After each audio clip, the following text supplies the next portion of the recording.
Prince William has just declared war on his own father, King Charles.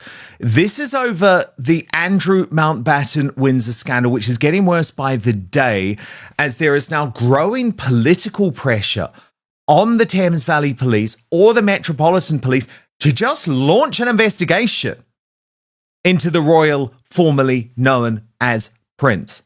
And certainly when you look at the Sun front page and you think about the fact that you now have a former Prime Minister in Gordon Brown looking quite closely at these flight logs, and you have revelations like this, the gross code word that Prince Andrew used to bring women into the palace, he would use the phrase, Mrs. Windsor will arrive shortly, please let her up, when he wanted young women arriving at the palace. And when you see at the weekend that Stephen Parkinson, who is now the head of the DPP, remember that's Slippery Starmer's former job, going public to say nobody is above the law, not even members of the royal family, then this is hugely significant. And what you're going to see now, and it's not pretty and it's not pleasant, and I know lots of people don't like it, is a briefing war between king and heir. Yes, they are father and son, but they believe that their legacies are on the line as a result of Andrew Mountbatten Windsor, and so they are determined to try and protect themselves. So I'm going to show you two ways that this has happened over the past couple of days. First, we see Jonathan Dimbleby, close friend of King Charles. You might remember he wrote that bombshell biography back in the 90s where he admitted adultery with Camilla Parker Bowles for the first time. That runs in contrast to the briefing that William's team have given Russell Myers. He is the royal editor of the Daily Mirror, but has written a new book about William and Catherine, which is currently being serialized in his newspaper. And the big messaging out of this from William is that he wanted Andrew gone. And Charles attacked him for it. And check this out. He wanted Andrew gone 7 years ago. And here is the revelation in some more detail from the Daily Mirror that reports Prince William never liked stain on the family Andrew after aggressive outbursts. Prince William's negative view of his disgraced uncle goes back further than the former Duke's fall from grace, this new book reveals. And it says that William demanded Andrew be immediately banished from the royal fold before the rot set in. In an alternative dimension, Andrew probably thought there would be a way back into public life, this is according to the palace source, if the scandal or the headlines died down, but it would have always had to be while his brother was king. William didn't think either of them, referring to Andrew and Sarah Ferguson, his wife, should be anywhere near the family, publicly or otherwise, but he was overruled by his father. And indeed, this book goes on to report that Charles actually put William in his place in a tense showdown over banishing Andrew from the royal family. He wanted it to be immediate, and the Prince of Wales appealed to his father and to the late Queen to take drastic action in the aftermath of that BBC Newsnight interview with Emily Maitlis. A source said, once you understand the fact that everything that happens in the here and now affects everything in the future, William's future, it is very easy to put yourself in his shoes. He never much liked his uncle and wanted him out of the picture immediately before the rot further set in. William's view was that Andrew got himself into the whole mess, so he should be left to his own devices to sort it out away from the family. While Andrew had always denied the allegations both publicly and privately to his family, another palace source close to William, and I'll just give you the background here, Russell Myers is a member of the Royal Rota. This briefing is coming directly from William's team. And they said the Prince of Wales was adamant the whole episode would never go away And despite how others may have felt, there was absolutely no upside in Andrew being protected. His view was crystal clear. Andrew shouldn't be anywhere near the family under any circumstances, not by association, not at family functions, anywhere. Every single time there was a new revelation which no one knew when it was coming or what the next one would be, it was a stain on all the family. So Bernie Spofford, let me get to my superstar panel, of course, Howard Cox, Lee Mitchell, and Bernie Spofford of If This Is True With Me. Bernie, it is astonishing in some ways that King Charles did let it get to this point, the release of apparently all of the Epstein files, although we know they haven't all been released, and we know that names are still being redacted as we go. Indeed, some of the files, which originally named Andrew when he was released, when they were released last week, have now been redacted. So I don't think we've seen everything for a single second. I mean, remember Elon Musk says there's video. Bernie, there is video of Epstein and some of these famous men having sex with the women. Well, is there a video of Andrew, for example? We know that there were hidden cameras, so I don't think we've seen everything. But it must be incredibly frustrating for William to now see how this is blowing up and think, I told you to jettison this man 7 years ago. I need you to do something for me right now. It is free. It is easy. It is simple. Just hit that subscribe button on YouTube. That's because over 50% of you watching this video haven't done that yet. Oh, Daniel, you are going to hate me, right? Because the only thing I like about the royal family are the tiaras, and you know I'm a big fan. Well, bag fun too. In the 1700s, the royal family was virtually bankrupt. They had no money at all. Today, funded by taxpayers and by people like us, their little minions, have made them into billionaires. This family that doesn't get involved in politics has a prince shagging his way around the world, giving secrets of trade deals, apparently, allegedly. But I think the big push on Andrew, and I know there's potentially lots more to come, is because there's lots more to hide.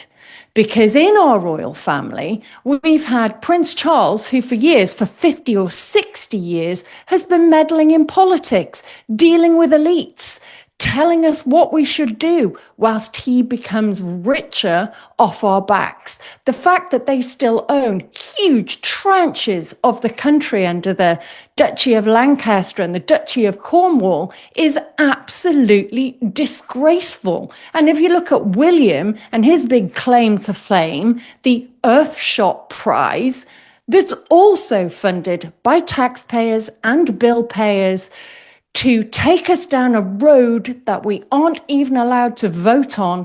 I think the monarchy's done for. I think it's over.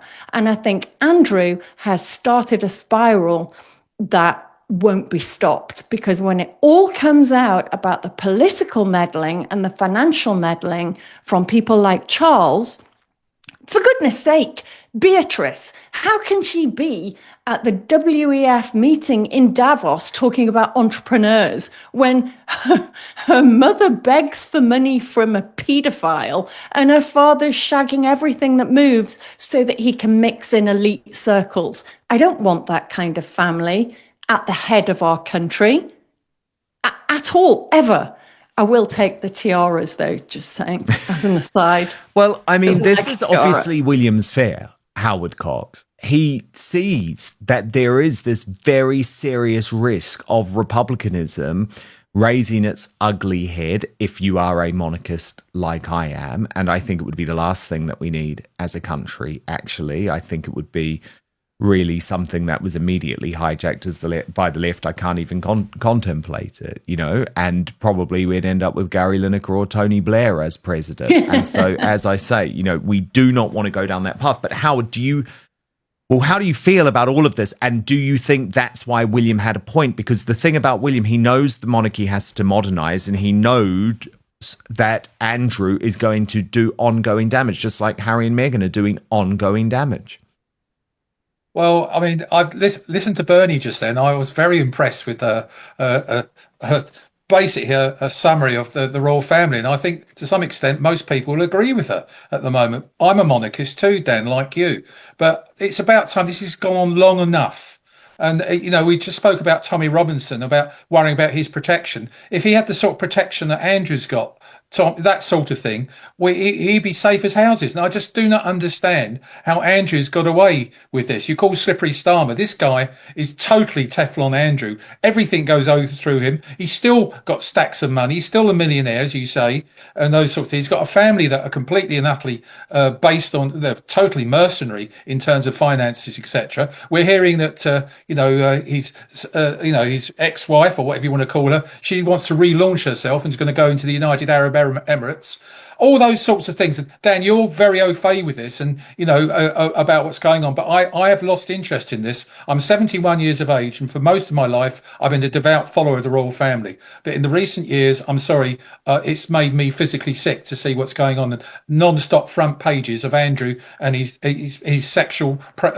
Whatever you want to call it, all I can say to you is that I'm disgusted. My wife and I regularly are sick to death of it. Yeah, and that's so sad. That is so sad for the British monarchy that they've let it get to that point. Yeah. But I also have real issues, Lee, with this idea that the late Queen Elizabeth II is to blame for this. I don't like that. There's lots of briefing to that effect coming from King Charles. I think it's awful to do that to his mother. Now, just for a little bit of context, when the settlement with Virginia Giuffre was agreed, the late Queen was, I think by that point, 94 years old and suffering secretly from terminal cancer that people like I was aware of, but we did not report out of respect for her health and the fact that she wanted to keep it confidential. By that point, much of the running of the monarchy had been handed over to King Charles, who had staged a coup alongside with Andrew Mountbatten Windsor to get rid of the late Queen's private secretary, Christopher Guide, who was very sensible running the show because they wanted to bring in their own man. So the point that I'm making is that I think this is on Charles. I don't think this is on Queen Elizabeth II. I also don't think this is on Prince William. I think, unfortunately, this decision was on Charles. He brought his brother back into the fold even closer after the death of the late Queen Elizabeth II. He invited Andrew and Fergie to spend Christmas with the family at Sandringham. I mean, all of that I just find quite extraordinary. Yeah, I mean, I'm with you, Dan. I'm not with the other two on this one, unfortunately. I love the Queen. I would like to see her back if it was scientifically possible. The only thing that the Queen ever did wrong, as far as I was concerned, is produce two of the dippiest children I've ever seen in my life. Yeah. I think Charles should advocate the throne. She did well with Anne, though. Come on, she did well with Princess Anne. Yeah, all right, I'll give you that. Yeah, Anne, yeah, but I'm talking about sons. But yeah, I think Charles should advocate the throne. I think he should give it to William. I think William has got much more of his grandmother's sort of attitude. I think Kate certainly has got more. I know she had a good relationship with the Queen, Kate, so I think she would make a far better queen. But I mean, Andrew. Oh, I mean, William's right if he said this 11 years ago, because let's remember that Epstein was charged. I think it was around 2003, between 2003 and 2008, I believe. He was charged for prostitution, and he was charged for procuring a minor for prostitution, I believe. So you can't tell me that with all the security details and that the royal family, perform on people that are associated with them. You can't tell me that Andrew didn't know that. You can't tell me the royal family didn't know that. So I mean, yeah, he should have gone a long time ago, Andrew. And I think Charles, as far as I'm concerned, needs to just give it up. And I think give it to William and Kate and that, and restore some pride.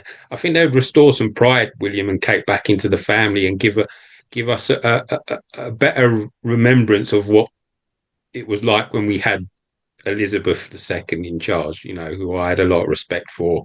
I think the way she presented herself, the way she the way she battled through a number of things with her family was to be admired, and I think I think Andrew and Charles, Andrew especially, are making the royal family a complete embarrassment. Breaking right now, some sad news out of Hollywood. Robert Duvall, the star of The Godfather, of course, among other movies like To Kill a Mockingbird, has died at 95 years old. So what a legend he was. His wife, Luciana Duvall, has posted a message on Facebook revealing Rob passed away peacefully at home, surrounded by love and comfort. To the world, he was an Academy Award-winning actor, a director, a storyteller. To me, he was simply everything. His passion for his craft was matched only by his deep love for characters, a great meal, and holding court. For each of his many roles, Bob gave everything to his characters and to the truth of the human spirit they represented. In doing so, he leaves something lasting and unforgettable to us all. And I mean, a huge star, Howard, of the 70s, your era. Well, I love the smell of napalm in the morning. I mean, you remember that? You know, I just think, well, it's last of the great ones. It's 95. What a great age. You know, thank God, you know, he lived that long. And I've got so many fond memories of him, as you quite rightly say. He was very much a highlight of me growing up going to the cinema and watching great movies with him. And yeah, it's a very sad day, but, you know, I'm sorry to use the cliche, but my thoughts are with his friends and family. Yeah, and he was in MASH, wasn't he? Yes, he was. Yes, he was. Yes, which was obviously such a big show. Bernie, you're a movie buff. Any reflections on Robert Duvall? No, I'm not really. As you know, my son very much is, and he'll shout at me after this if he's watching because I don't know enough. But I also was a big fan of MASH. I have nothing more to say except 95 is pretty brilliant. Yeah.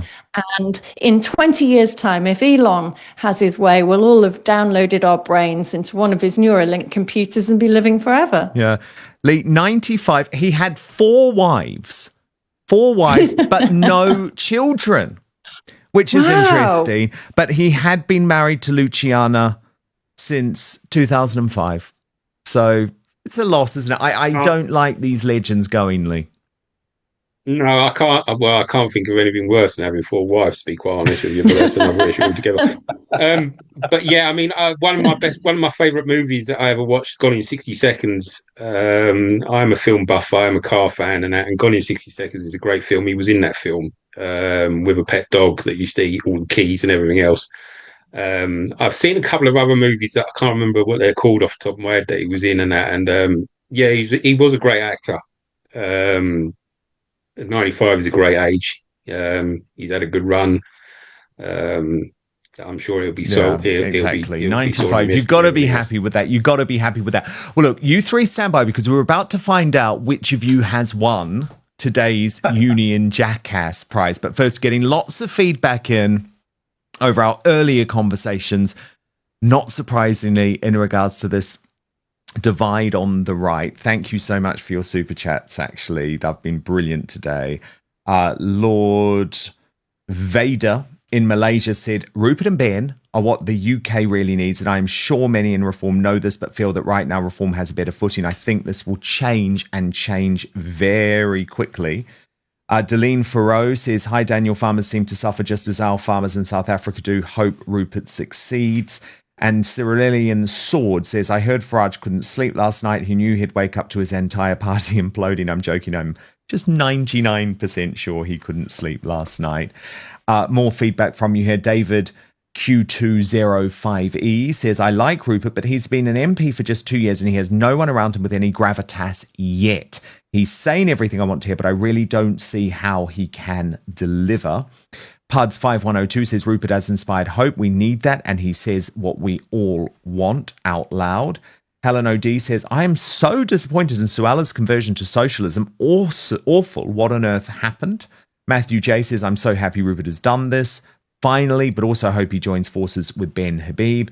Leanne Oakes says, I like Rupert Lowe and I believe he has integrity and does want the best for our country. Ben Habib and Rupert Lowe need to regroup and fight this evil. Juliet Sam says, I have joined Restore Britain today. I defected from Reform. I really, really hope that they merge with Advance. That would be my dream team. And Timo UK says, Lowe is telling the truth. It will be painful getting our country back, much better than watching our country destroyed out of fear of the pain. Bring on the pain, I say. In recent days, several reports have surfaced suggesting that Prince William is increasingly frustrated with how King Charles is handling Prince Andrew's role within the royal family. The language used in these headlines is striking, with phrases like declares war and banish creating a sense of urgency and conflict. To understand the situation, it's important to look at Prince Andrew's current standing. He stepped back from official royal duties following major controversies, and his public role has been significantly reduced. However, he remains a member of the royal family, which continues to spark debate. The central claim in these reports is that Prince William wants a stricter approach when it comes to Prince Andrew, possibly pushing for a clearer separation from royal life. At the same time, King Charles is often portrayed as taking a more cautious or measured approach, which is said to be causing tension. One of the most attention-grabbing elements of this story is the phrase "a stain," which is being used to describe how some view Prince Andrew's impact on the monarchy. It's important to note that this is not an official statement, but rather a reflection of opinion and public sentiment in certain circles. The way this story is being presented plays a big role in how it is perceived. Words like war and banish are highly dramatic and suggest a level of conflict that may not actually exist. These terms are often used to increase engagement and draw viewers into the story. In reality, decisions within the royal family are complex and often handled privately. It's entirely possible that different viewpoints exist, but those discussions are unlikely to be as public or as dramatic as the headlines suggest.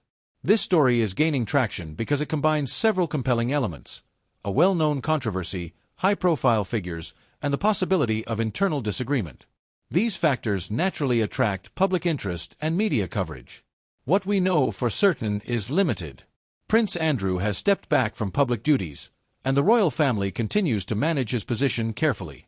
Beyond that, there are no confirmed statements indicating a direct conflict between Prince William and King Charles. When looking at stories like this, it's essential to distinguish between verified information and speculation. While headlines can suggest a dramatic narrative, the underlying reality is often more nuanced. Taking everything into account, it's reasonable to say that while there may be differing opinions within the royal family, the idea of a full-scale war is likely an exaggeration. Media narratives often amplify tension to create a more compelling story. So, is there a real rift between Prince William and King Charles over Prince Andrew, or is this another case of media sensationalism? Let me know what you think in the comments below. And if you found this breakdown helpful, don't forget to like the video and subscribe for more in-depth analysis of trending stories.